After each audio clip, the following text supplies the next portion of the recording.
Good morning, good afternoon, good evening. So awesome to be here with you today.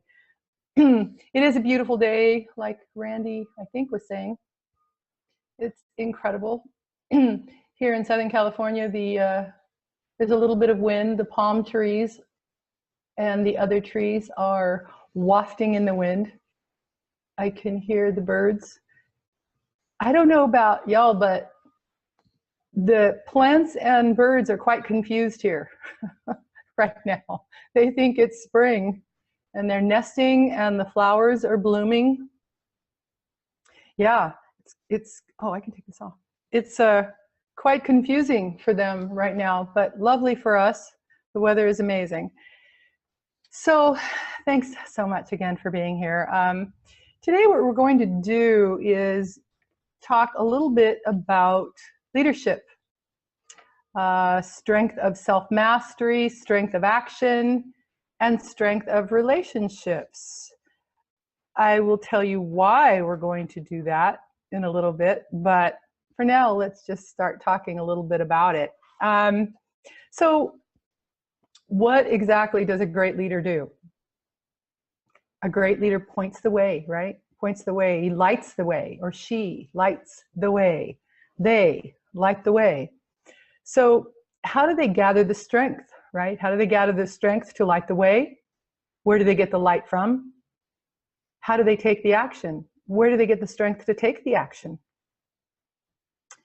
The art of self-mastery would be one way to master oneself. And who follows a leader? Why would you follow a leader? Because they have garnered the art of the strength in relationships, right? It all begins, however, with the strength of self-mastery, sitting in stillness. Sitting in stillness, I'm sure you know by now, gathers strength, gathers energy, gathers power. Sitting in stillness brings up our energy, our Kundalini energy, to be more specific. It brings up the energy that flows up and down our spine in our etheric tube of light that we have within us, our light. When a leader's energy is up, what do? They take action. A leader lights the way and others follow. And as someone who studies the art of self-mastery, enlightenment, a leader has mastered selfless giving. That's what they do. They've mastered it, which gives the strength of relationships. They must have studied the art of self-mastery to be able to have strength in relationships. Now, your greatest ally, what is that? Your greatest ally is your being. It's you. That is your greatest ally. It is silent. It is an unshakable foundation of your life. Your connection with your being, your true self, gives purpose, strength, balance, and direction to your life. Recently, I heard something that I thought was so interesting, and we'll see how this rings for you, but I read it or heard it, and I'm sorry, I cannot remember exactly who said it or where I read it, but it rang so true for me that it really stuck. What they said was that the true self is the self that you are connected to at the time of death, at the moment of death. That connection with that being, that self, is the true self at the time of death. And I'll take it one step a little further, that it is the being within you that shows up with an impending death.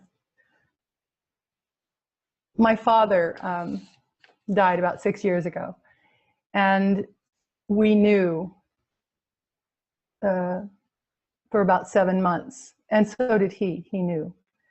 The doctor basically gave him that much time, said you've got about 6 months or so. What happened was so interesting, speaking of the true self. You know, my father's generation, and I'm sure that many of you can relate to this, was they were different. They were a different generation in that their main MO or modus operandi was surviving World War II, the Great Depression. So the art of loving and knowing how to give love many times was lost on that generation, and the generation before, even worse. You know, I know that my parents, for instance, did better than their parents in that department, and in any department, in all of the departments, as far as I can see, they did better than the generation before them. So when Dad was given this basic life sentence of 6 months, he completely did a 180. He switched. I've said before, I've told people before that during those 6 months or 7 months, I had the papa that I had always wanted. He was loving. He had no tolerance for any kind of bickering. He was very different. He let go. He let go of all ideas about how he should be, how he was taught to be, which is part of the ridiculousness of what we're given, the programs we're given at mostly, not all, but when we're children. We're given these ideas about ourselves, how we should be, how we should act. If you're a girl, you should wear pink and do this and do that. If you're a boy, you should not cry. You should stand up, you know, and stand up for yourself. And all of these ideas that we are given. And in those 7 months with my father, I saw all of the ideas that he had had his entire life completely go away. It was his true self that I got to see for those 7 months. It was such a gift to all of us. So when we can connect with that true self, why wait until the moment of death? Those ideas, we can let go of them. There's no reason to hang on to them.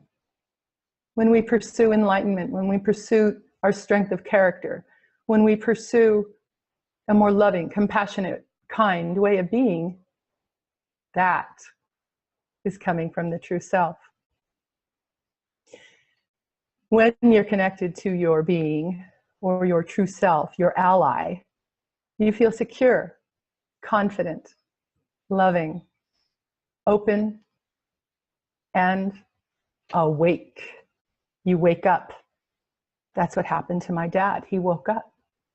He woke up in those last 7 months. And where does it all begin? With stillness. With stillness, that's where it begins.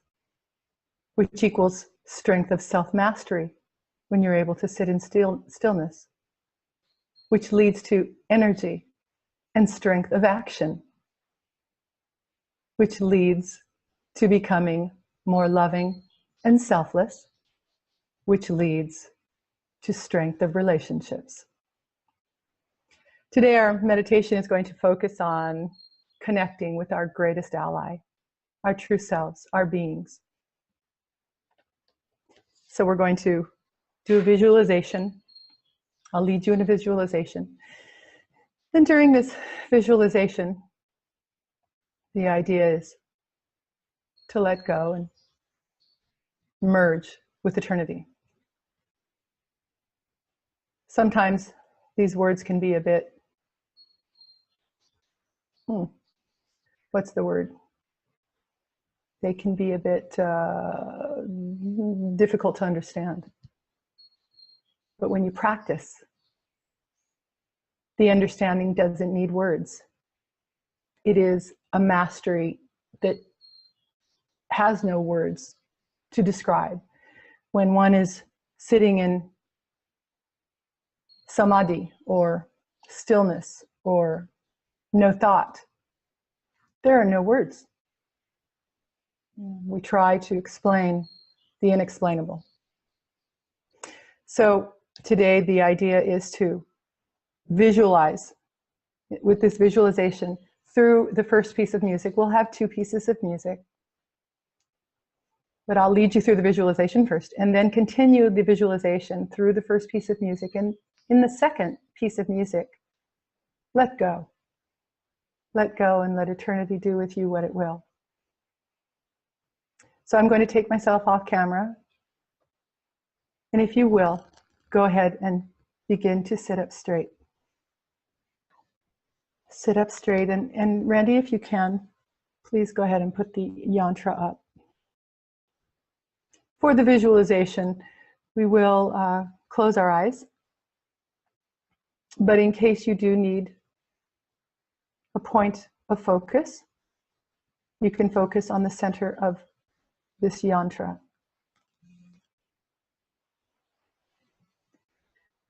Let's go ahead and begin by focusing on our breathing. Take a long, deep breath. Exhale slowly. Begin by focusing on the muscles around your eyes. Relax them totally, completely. And you'll notice that your facial muscles, your jaw muscles, will begin to relax. Now relax your shoulders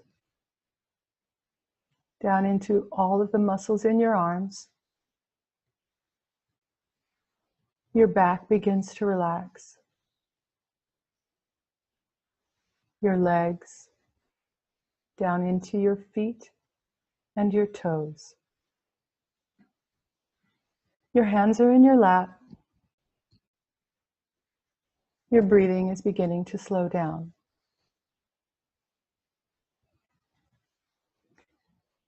Imagine a vast ocean.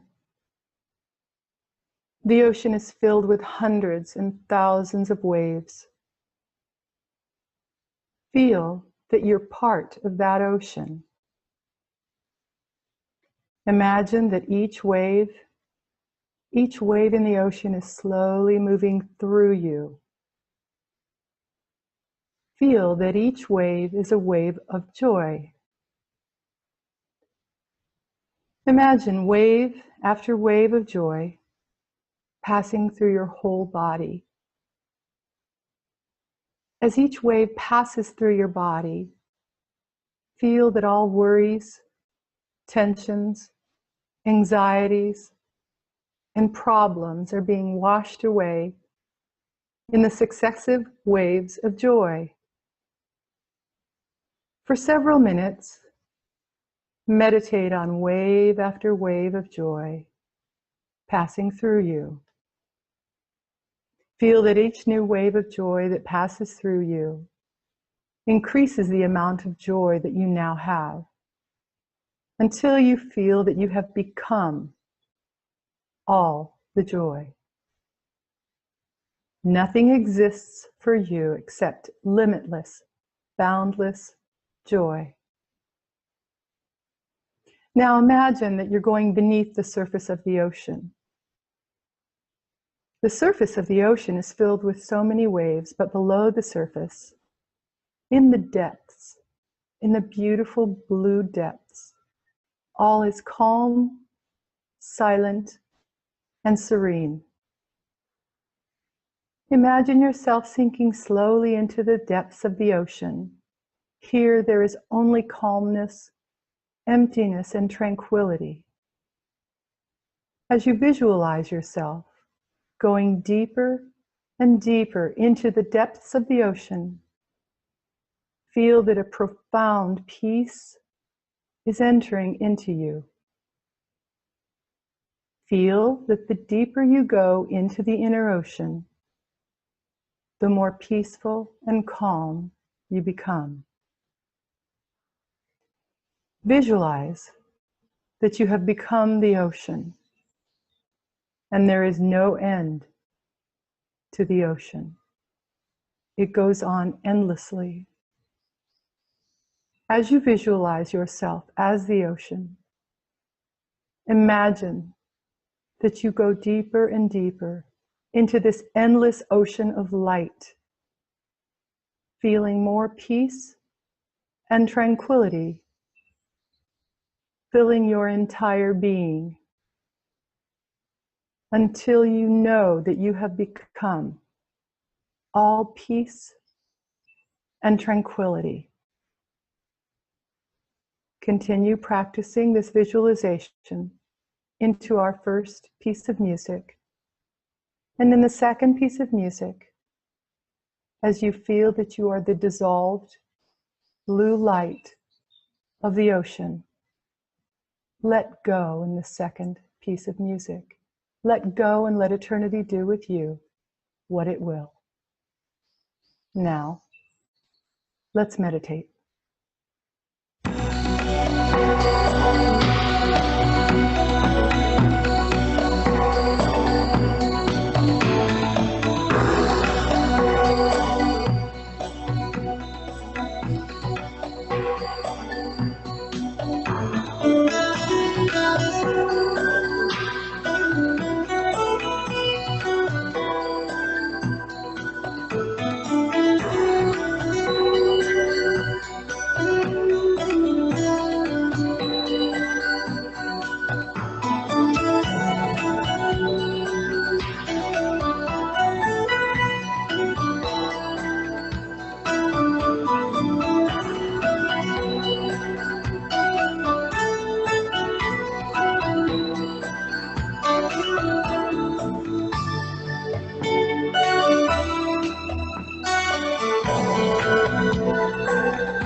Namaste. Randy, can you hear me? Oh, great. Awesome. It's important to understand that your presence here matters. It lifts our community. It lifts our world. It lifts your world. Especially when we meditate as a group, the way we do here. It is so beneficial for so many when you meditate with a group. When you finish meditating, when you sit in meditation and you're finished with the active meditation, it's important to bow, to give away your meditation, to give it to eternity, to give it to the universe. When I say namaste, I'm bowing. It literally means I bow to you, that the light in me sees the light in you. And I honor that. So thank you for being here. Regarding leaders, a friend of mine, JJ or John Jackson, does the wake-up call for some of you who may, in the community, the SFM community.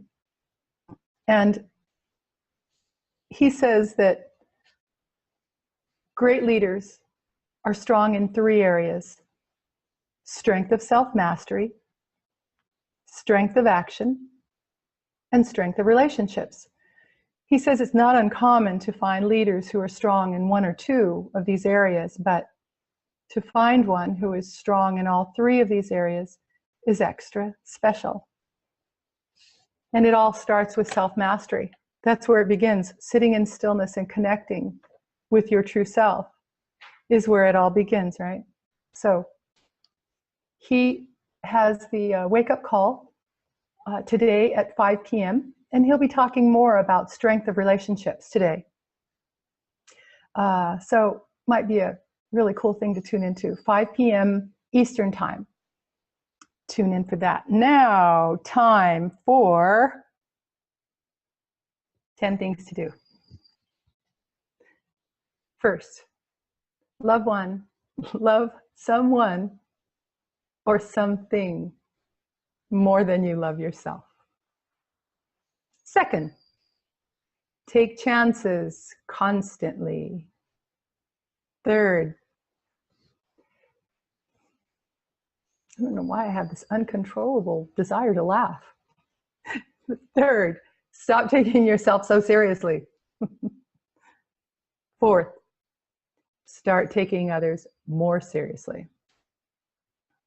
Fifth, never, ever, ever give up hope. Never. Sixth,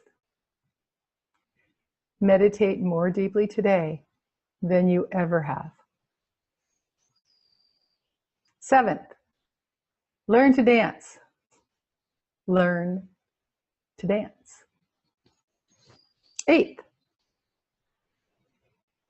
feel the pain of the world and be happy anyway.